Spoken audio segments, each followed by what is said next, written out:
Good morning, good afternoon, good evening, or good night, depending on when and where you're listening to me. My name is Jennifer Bartholomew. I'm a nurse by background. I'm a mother, a wife, a daughter, a sister, and many other things as well. I think a lot about life.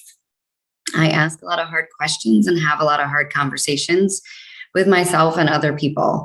As part of a nurse and just as part of being a mother, part of being a wife.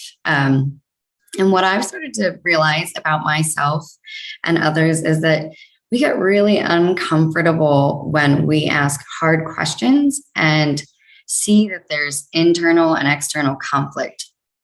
We shy away from it, we avoid it. Instead of having the conversation that nobody wants to have, we sit in silence so often. When my husband and I fight, we run away from each other and we don't talk about it. Sometimes it's probably good because maybe we would hurt each other severely depending on how bad the fight is. But other times that silence is this window of this unsaid that needs to be said because conversation clears the air is what I've noticed in my life. I had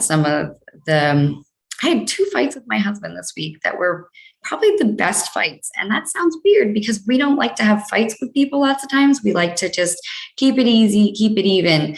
But the fight opened up the space to talk about what was really underneath the problem between us. And also helped me look at myself and say, have I been blaming someone else? And where do I take ownership and responsibility?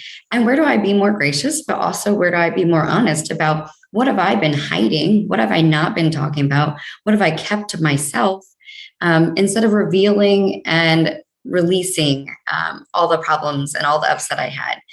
We can walk around really angry. We can walk around really sad.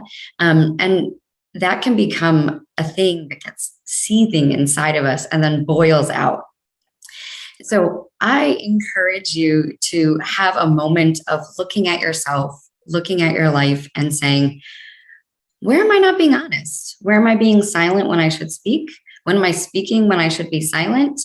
And then journal it, have that conversation you haven't wanted to have with somebody, or have that conversation with yourself and let yourself know that we can be in a gray area. It's not all black and white. We don't have to be on this side or that side because today is a good day to have a good day. And today is a good day to be honest with yourself and others and to really live in the fullness of who you are and know that you're not this, you're this. So please share with me some really challenging things in your life or challenging conversations or even challenging thought processes you've had with yourself and how that's grown you, how that's really stretched you, and how that's transformed you into more of who you're meant to be.